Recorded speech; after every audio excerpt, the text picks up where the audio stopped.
Here's the thing. I want to spend most of my time inspiring people with the truth about Israel and the Jewish people. We are the most inspiring story of humanity. The Jewish people are an indigenous people to our ancestral homeland, Israel, with a majority of us exiled by the Roman Empire 2,000 years ago, only to return en masse 2,000 years later and once again become sovereign in our ancestral homeland. That in and of itself is a truly inspiring story for all of humanity. But that is not all. Within only 70 years of returning as sovereign in our ancestral homeland, we have turned our country, little Israel, tiny little Israel, smaller than the state of New Jersey, into a world powerhouse in so many ways. It is so incredible. And I try to focus on these messages as much as I can. Yet, as I look at what is going on today in Israel, in America, and in the world, I see that some of the core values that the Jewish people stand for are under attack. And most people don't understand what's going on. So not always am I able to focus on inspiring people with the truth about Israel and the Jewish people. I also focus on the growing dangers. Much of the danger today comes from the left. Is there a danger from some on the right? Yes, there are some crazies on the right as well. But the left has the backing and encouragement of the mainstream media, and it is entrenched in politics as well, which makes it much more dangerous than the right today. I've been speaking about the danger of the left for years. Way back when Obama was president, way before President Trump took office in 2017. Why? In order to try to wake people up to the danger of what was transpiring in America and to stop it from growing in Israel. And that is the reason why I'm so vocal about what is transpiring in America today, including the upcoming elections. Never before has the dangerous power of the left been so clear to see and so close to gaining political power to follow through with their agenda. Yet, at the same time, never before have so many people been blinded about that same danger to believe that it is actually a force of good. We are literally experiencing a total Orwellian reality, and most people have no clue. Hence, again, I'm vocal, very vocal, to try to help wake up whoever I can. Now, let me give you an example. Some might think that this is not so important, but actually, it is. Tell me this. Why are white women going to dinners to learn how racist they are? Yep. White women are paying money to go to special dinners organized to teach them how to accept their, quote, inherent racism. The name of the initiative is Race to Dinner. And on the About section of their website, it explains that, quote, the dinners are a starting point, a place to start thinking through how you actively uphold white supremacy every minute of every day, unquote, from their website. Did you get that? They believe that a white person automatically upholds white supremacy every minute of every day. What kind of despicable nonsense is that? Unfortunately, it is a nonsense that is growing in America today, which automatically makes every non-black person a racist unless they are actively anti-racist. How is this playing itself out in America? Well, all the real anti-racists are able to target and harass anyone they believe to not be anti-racist. And this is a dangerous reality that is already starting to play itself out on the streets of communities across the United States.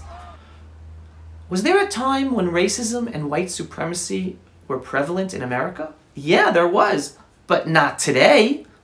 Does racism exist in America? Sure it does. There are racists. Just like anti-Semitism exists because they're anti-Semites. But is America an anti-Semitic country? No, it's not. Just as America is not a racist country. So then, the question begs, why the growing focus on racism and white supremacy in America today?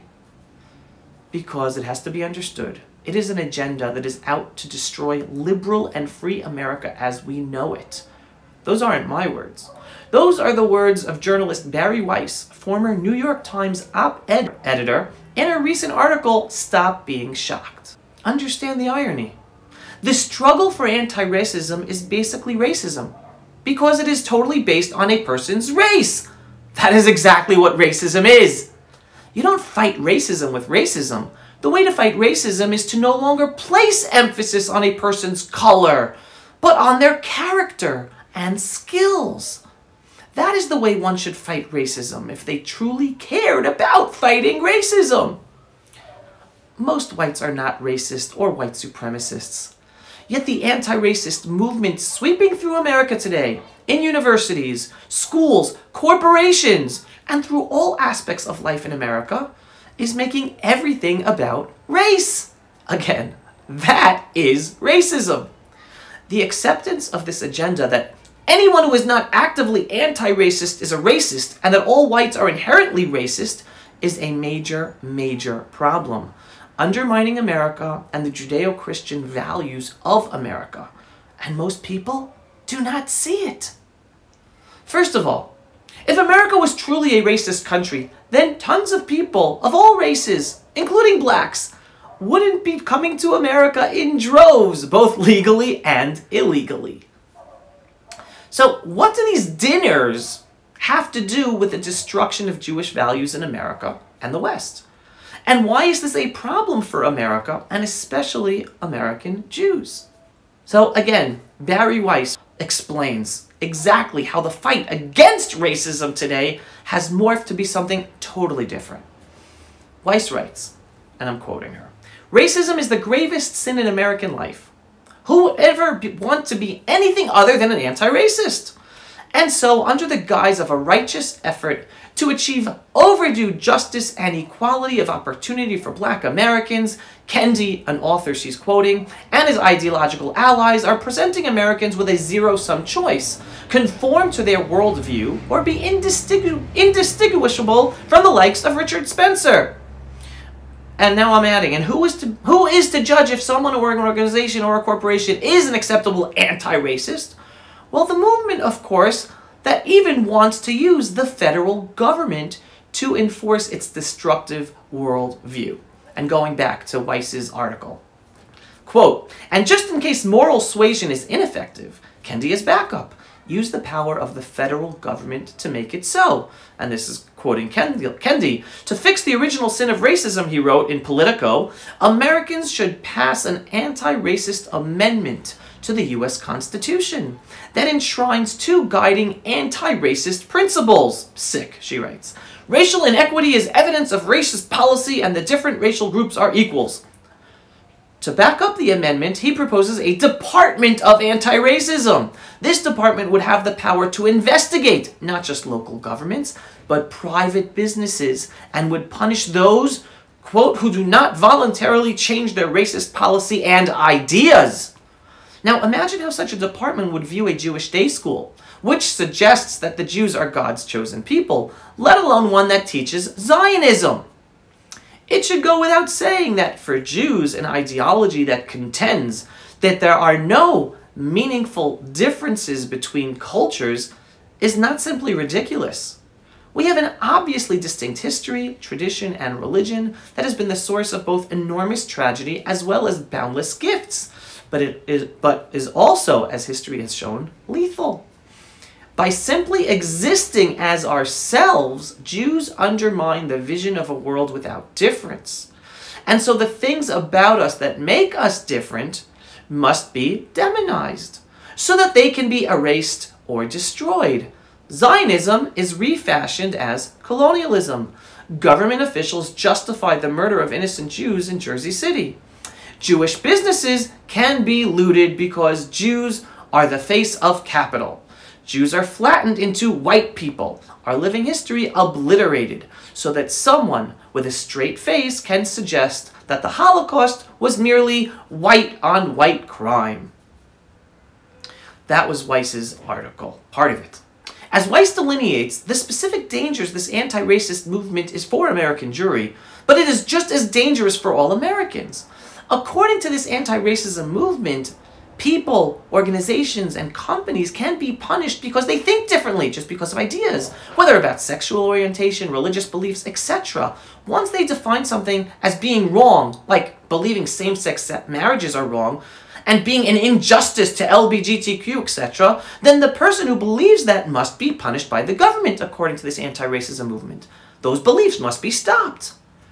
The principles of freedom that God gave to humankind via the Jewish people will be taken away by this anti-racism movement, as well as the Jewish principle of meaningful differences.